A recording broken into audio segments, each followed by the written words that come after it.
Halo teman-teman, jumpa lagi bersama kakak di channel Guru Les. Kali ini kita akan belajar tentang gerak lurus pada bahasan kelajuan sesaat, kecepatan sesaat, kelajuan rata-rata, dan kecepatan rata-rata. Sebelumnya jangan lupa untuk subscribe channel Guru Les, tombol di sebelah kanan bawah. Jangan lupa klik tombol loncengnya untuk mendapatkan notifikasi video terbaru, dan jangan lupa di sebelah kanan atas akan ada link playlist supaya teman-teman bisa belajar tentang gerak lurus dari awal sampai akhir. Mari kita mulai. Di video sebelumnya kita telah mempelajari posisi suatu objek yang diukur dari acuan tertentu. Kemudian jika objek ini bergerak, maka posisinya berubah, sehingga kita bisa tentukan perpindahan atau jaraknya. Nah, ukuran seberapa cepat suatu objek bergerak dalam fisika dinyatakan dalam dua besaran.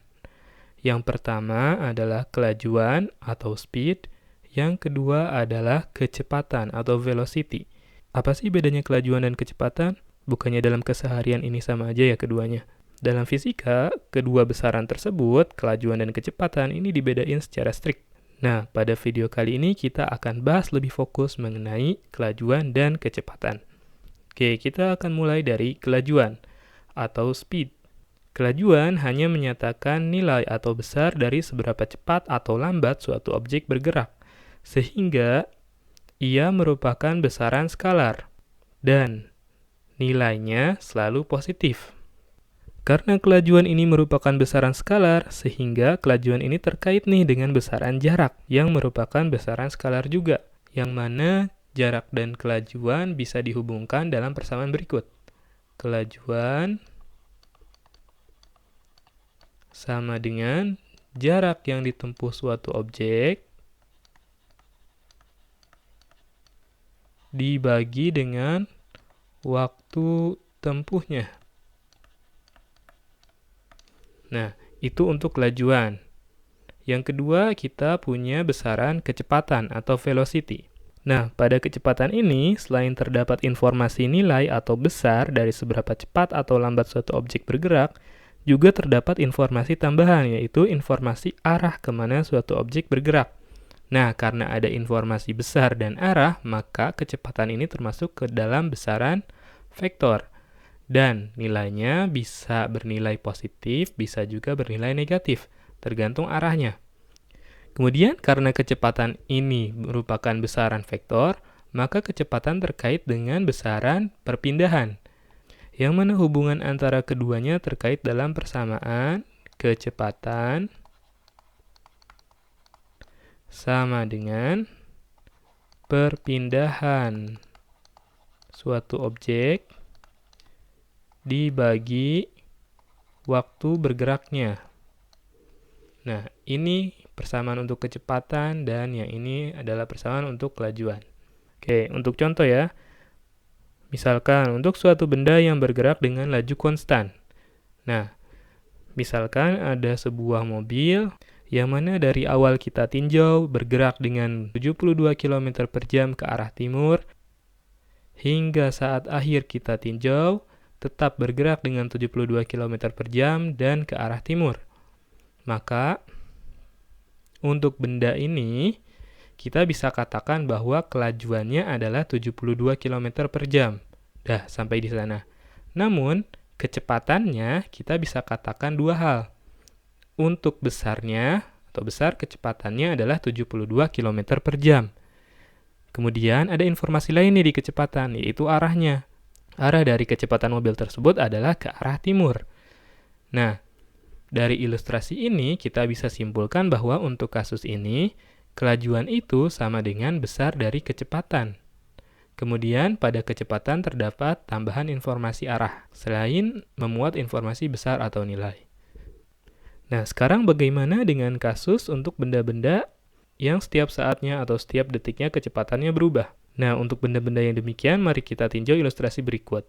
Misalkan, kita tinjau partikel nih ya. Pada detik pertama, partikel tersebut bergerak dengan laju 7 meter per second ke arah timur. Detik berikutnya melaju ke timur juga 3 meter per second. Pada detik berikutnya lagi, diam. Kemudian pada detik keempat, ke barat dengan laju 2 meter per second. Dan terakhir, melaju ke barat dengan laju 5 meter per second. Nah, karena terlalu banyak data, mari kita rapikan dalam tabel ini. Kita mulai dari kecepatan atau kelajuan, notasinya bisa kita gunakan huruf V ya. kecepatan atau kelajuan partikel pada saat waktunya T sama dengan 1 second nih awalnya. Pada detik pertama nih, saat waktunya 1 second, ternyata partikel ini bergerak ke timur dengan laju 7 meter per second. Lajunya 7 meter per second, sehingga informasinya hanya kita tuliskan 7 meter per second. Nah, cukup di angka ini aja. Sementara untuk kecepatan, terdapat informasi besar atau nilainya yaitu 7 meter per second dan arahnya. Nah, untuk arah ke timur, kita ambil tanda positif. Karena di diagram Kartesian, timur ini adalah sumbu X positif. Sementara ke arah barat, kita bisa ambil tanda negatif. Karena pada diagram Kartesian, barat ini di sumbu X negatif. Sehingga pada saat dia bergerak ke timur, kita beri tanda plus. Nah, seperti itu. Nah, kemudian pada detik kedua, di saat T-nya 2 second, ternyata partikel masih melaju ke timur sebesar 3 meter per second. Jadi, besar kecepatannya 3 meter per second, arahnya masih ke timur. Kelajuan sesaatnya 3 meter per second aja ya, informasinya. Cukup di besarnya atau nilainya aja. Kemudian, pada detik ketiga, nah, V saat T-nya 3 second. Ternyata partikel diam, sehingga kecepatan sesaatnya 0, kelajuan sesaatnya pun 0. Kemudian, pada detik keempat, V saat T-nya 4 second, partikel bergerak ke barat nih, sehingga kita beri tanda negatif di kecepatannya, yang menandakan arahnya ke barat. Dengan laju 2 meter per second, atau dengan besar kecepatannya 2 meter per second. Kelajuannya 2 meter per second. Kemudian, detik berikutnya, V saat T-nya 5 second, partikel melaju ke barat lagi, sehingga kita beri tanda negatif, yang menyatakan bahwa arahnya ke barat.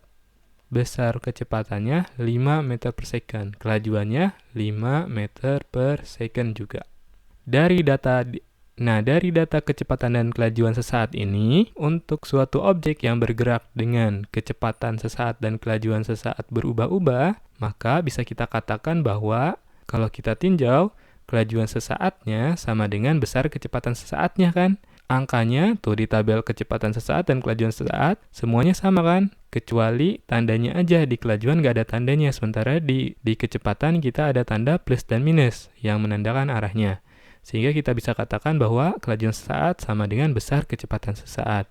Nah, tanda plus minus ini menunjukkan bahwa pada kecepatan terdapat tambahan informasi arah. Nah, untuk benda yang kecepatan sesaatnya berubah-ubah, bisakah kita rata-ratain? Gimana sih caranya menentukan nilai rata-rata dari kecepatan sesaat yang berubah-ubah? Caranya begini nih.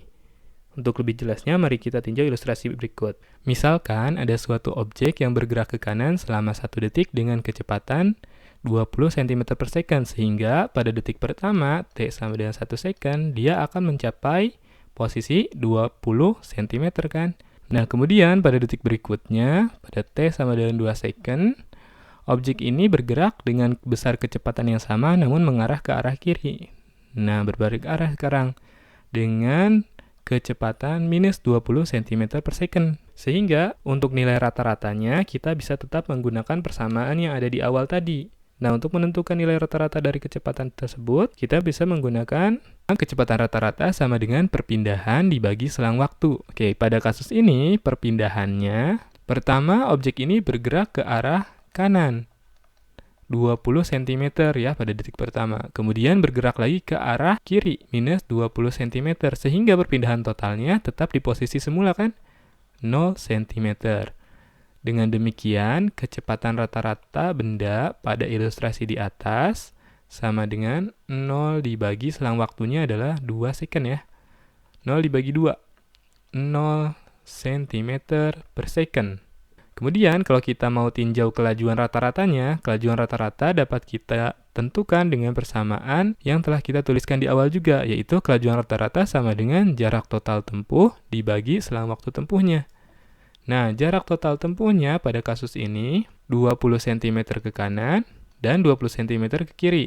Totalnya adalah 40 cm. Sehingga kelajuan rata-ratanya kalau kita hitung sama dengan 40 cm dibagi 2 second ya, sama dengan 20 cm per second. Ini untuk kelajuan rata-ratanya.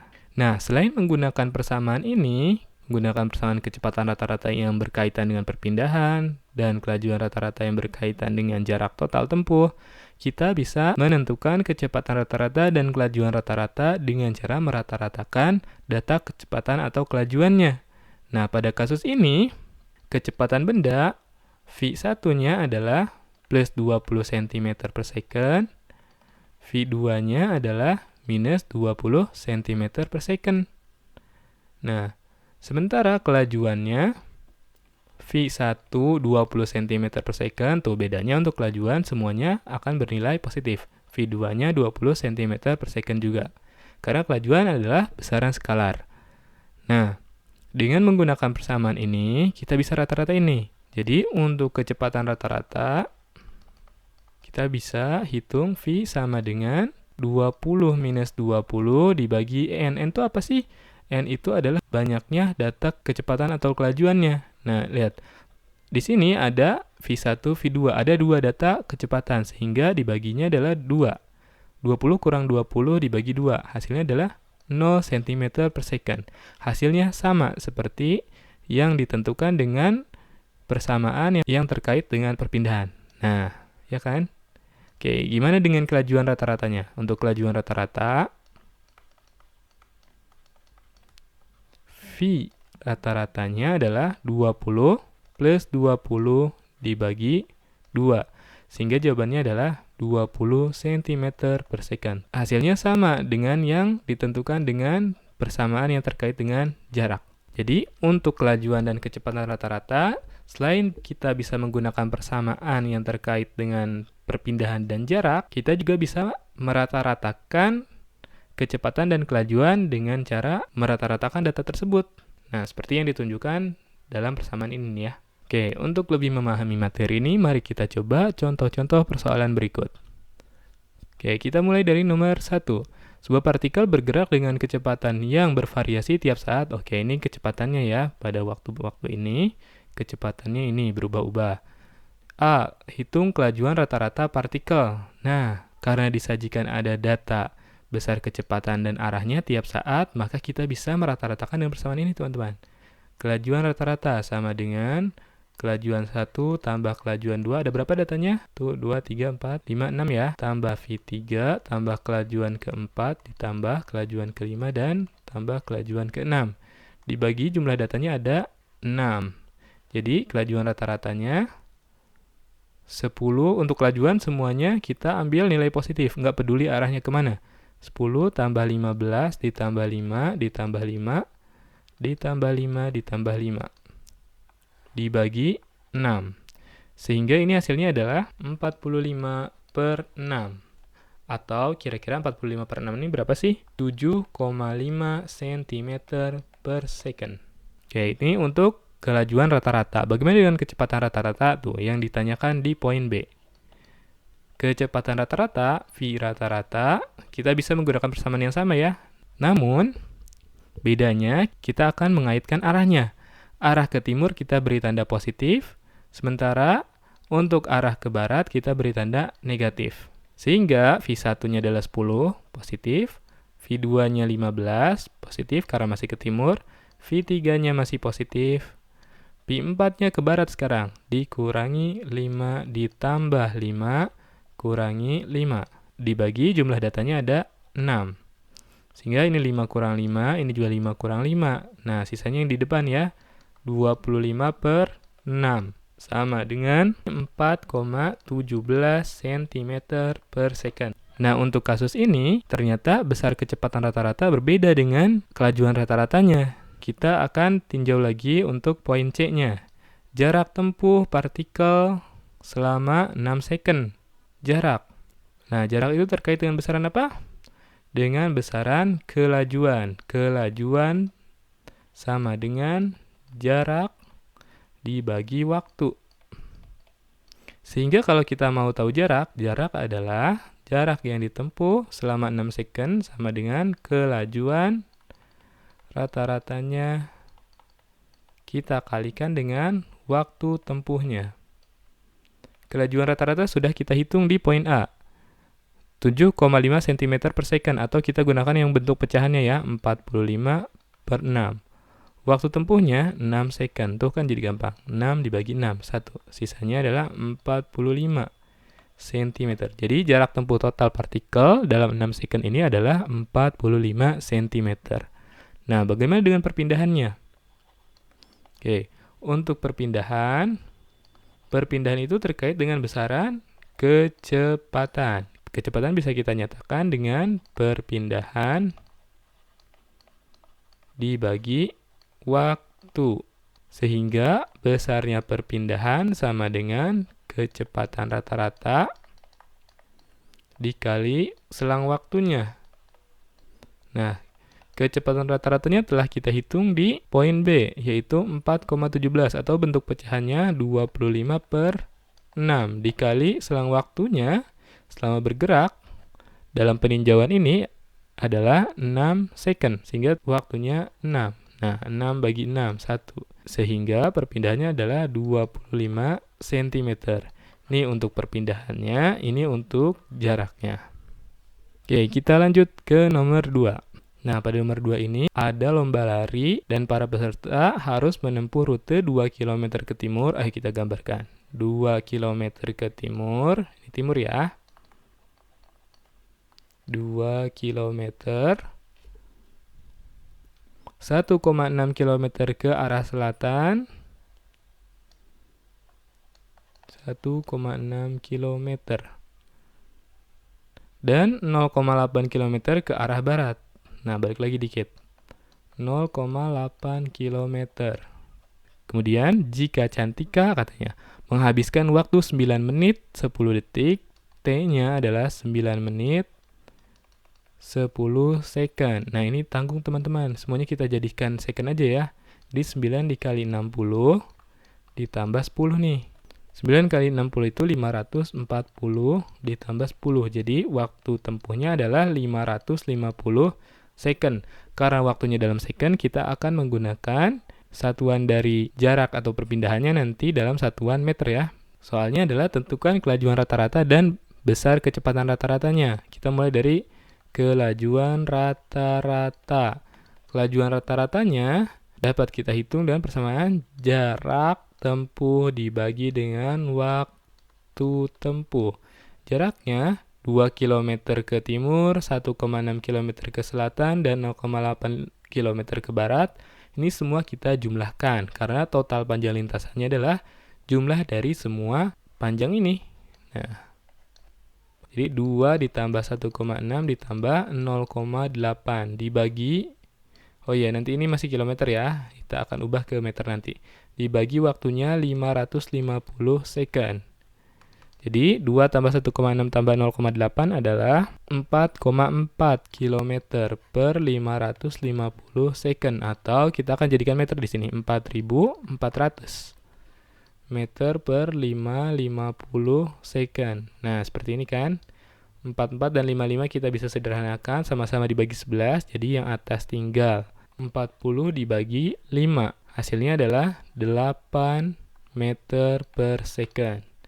Nah, bagaimana dengan kecepatan rata-ratanya? Kecepatan rata-rata kita bisa hitung dan menggunakan persamaan perpindahan dibagi dengan selang waktu. Nah, untuk menentukan perpindahan, kita akan tarik garis nih, dari posisi awal sampai ke posisi paling akhir. Kalau kita tarik garis, nah inilah perpindahannya. Kalau kita buat segitiganya seperti ini jadi segitiga siku-siku. Di mana panjang ini 1,6 km, sisi yang lainnya adalah ini 2 km dikurangi dengan 0,8 km, atau 1,2 km ya. Nah, sehingga perpindahannya adalah sisi miring segitiga ini. Nah, sehingga kita bisa gunakan persamaan Pythagoras. Akar 1,2 kuadrat ditambah dengan 1,6 kuadrat. 1,2 kuadrat adalah 1,44. 1,6 kuadrat adalah 2,56. Kalau kita jumlahin ini pas 4. Nah, akar 4 adalah 2 km. Jadi perpindahannya adalah 2 km, teman-teman. Atau kalau kita mau gunakan satuan meter, ini adalah 2000 meter. Waktunya sama kayak tadi ya, 5:50 second. Sehingga kalau ini kita bagi, kira-kira hasilnya adalah 3,64 meter per second. Nah, dalam kasus ini pun ternyata kelajuan rata-rata dan besar kecepatan rata-ratanya berbeda ya, teman-teman. Oke, berikutnya nomor 3. Pada nomor 3 ini diceritakan ada sekelompok anak-anak melakukan pemanasan dengan mengitari taman berdiameter 14 meter. Oh, kira-kira tamannya berbentuk lingkaran berarti nih. Nah, jika anak-anak tersebut mengitari taman sebanyak 7 kali, rata-rata dalam waktu 1 menit 17 detik. Nah, kita akan gunakan satuan second lagi. 1 kali 60 ditambah 17. Jadi ini adalah 77 second ya. Maka kelajuan rata-rata dan kecepatan rata-rata dari anak-anak tersebut, kita mulai dari kelajuan rata-ratanya. Kelajuan rata-rata. Jarak dibagi dengan waktu. Jarak tempuhnya 7 kali mengitari taman ini. Sehingga sama dengan 7 kali keliling lingkaran. Ya. Dibagi waktu tempuh. Apa keliling lingkaran persamaannya? 7 kali persamaan keliling lingkaran adalah 2 PR. Dibagi waktunya adalah 77. Nah, 7 dikali 2 dikali pi-nya kita gunakan 22/7. R-nya adalah setengah diameter. Mana tadi diameter? Diameternya adalah 14 meter. Sehingga jari-jarinya adalah 7 meter ya. 22/7 dikali 7 dibagi dengan 77. Ini sama ini, 1. 7 dan 77 di bawah, ini 11. Ini 1 kan? Nah, sehingga sisanya adalah 2 dikali 22 dibagi 11. 22 bagi 11, 2. 2 kali 2, 4 meter per second. Ini besar kelajuan rata-ratanya. Bagaimana dengan kecepatan rata-ratanya? Kecepatan rata-rata sama dengan perpindahan dibagi dengan selang waktu. Nah, bagaimana perpindahan anak-anak dari posisi ini mengitari lingkaran sebanyak 7 kali, kemudian kembali lagi ke posisi yang sama? Apakah ada perpindahan? Kalau posisi awal dan posisi akhirnya sama. Padahal perpindahan kan adalah perubahan posisi. Selisih posisi akhir dengan posisi awal. Jika posisi awal dan posisi akhir sama, maka perpindahan benda adalah 0, teman-teman. Jadi nggak peduli berapa banyak keliling yang dilakukan oleh anak-anak ini, selama kembali ke titik awalnya, maka perpindahannya 0. Oke. Dibagi dengan selang waktunya sama kayak tadi. 77. Sehingga 0 dibagi 77. 0 meter per second. Jadi kelajuan rata-ratanya adalah 4 meter per second. Dan kecepatan rata-ratanya adalah 0 meter per second. Jawabannya adalah A. Oke, next. Soal nomor 4. Doni berlari pada sebuah jogging track yang berbentuk lingkaran dengan diameter 21 meter. Ini kira-kira mirip ya dengan yang tadi. Jadi ini ada jogging track, diameternya 21 meter. Nah, yang A, jika Doni menempuh setengah trek dalam waktu 24 second, ternyata waktu tempuhnya ini 24 second, hitunglah kelajuan rata-rata dan besar kecepatan rata-ratanya. Oke, kita mulai dari kelajuan rata-rata. Kelajuan rata-rata sama dengan jarak tempuh dibagi dengan waktu. Jadi kelajuan rata-ratanya sama dengan jarak tempuhnya sejauh setengah trek atau setengah keliling lingkaran ya. Nah, dibagi dengan waktu. Setengah keliling lingkaran. Keliling lingkaran selain 2 PR kita bisa menggunakan PD ya. Biar kita bisa langsung gunakan ini. Dibagi dengan waktunya berapa? 24. Jadi sama dengan setengah, kita akan gunakan 22/7 dikali D-nya 21 dibagi dengan 24. 21 sama 7. 3. 22 dengan 2. 11. Jadi 33/24. Jawabannya adalah 1,375 meter per second. Itu untuk kelajuan rata-ratanya. Bagaimana dengan besar kecepatan rata-ratanya? Besar kecepatan rata-rata nih, maksudnya ya kalau kakak hitung kecepatan rata-rata sama dengan perpindahan per waktu, itu adalah besar kecepatannya ya. Besar kecepatan rata-rata. Pasti arahnya belum ditentukan. Ke arah mananya. Oke. Besar kecepatan rata-rata sama dengan perpindahan dibagi dengan waktu. Perpindahannya, nah awalnya di sini, ini awal, akhirnya di sini. Kalau kita tarik garis, set, nah dia berpindah sejauh diameternya. Nah, jadi perpindahannya adalah 21 meter dibagi dengan waktunya 24. Nah, kalau teman-teman bagi 21 per 24, ini kira-kira dapat hasilnya adalah 0,875 meter per second. Itu untuk besar kecepatan rata-ratanya ketika Doni menempuh setengah trek. Nah, bagaimana? Nah, pada poin B ini ya. Bagaimana jika Doni telah menempuh satu putaran penuh dalam waktu 50 detik? Sekarang waktu tempuhnya adalah 50 second. Nah, kita mulai dari kelajuan rata-rata. Jarak tempuhnya sekarang sejauh keliling lingkaran penuh ya, karena telah menyelesaikan satu putaran penuh, satu keliling lingkaran.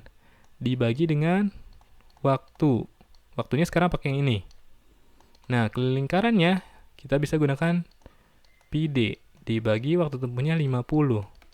Pi-nya 22 per 7 dibagi diameternya 21 dibagi dengan 50. 21 sama 7, 3. 3 kali 22, 66 per 50. Ini kira-kira 1,32 meter per second. Ini untuk kelajuan rata-ratanya. Bagaimana dengan besar kecepatan rata-ratanya? Besar kecepatan rata-ratanya sama dengan perpindahan dibagi waktu. Nah, ini sama seperti kasus pada soal nomor 3. Jika awalnya di sini, keliling satu putaran, dan akhirnya di sini, berakhir pada posisi yang sama juga, maka perpindahannya sama dengan 0. Karena posisinya tidak berubah, maka perpindahannya 0. Dibagi waktunya 50 second. 0 dibagi 50, hasilnya adalah 0 meter per second. Jadi untuk besar kecepatan rata-ratanya setelah menyelesaikan satu putaran penuh menjadi 0 meter per second, namun kelajuan rata-ratanya adalah 1,32 meter per second. Oke, sampai di sini dulu ya teman-teman. Terima kasih buat teman-teman yang sudah menonton video ini. Selamat belajar. Jangan lupa untuk membagikan video ini supaya semakin banyak teman-teman yang merasakan manfaat dari video ini. Jangan lupa like video ini, subscribe channel Lego Les, dan follow Instagram Lego Les. See you!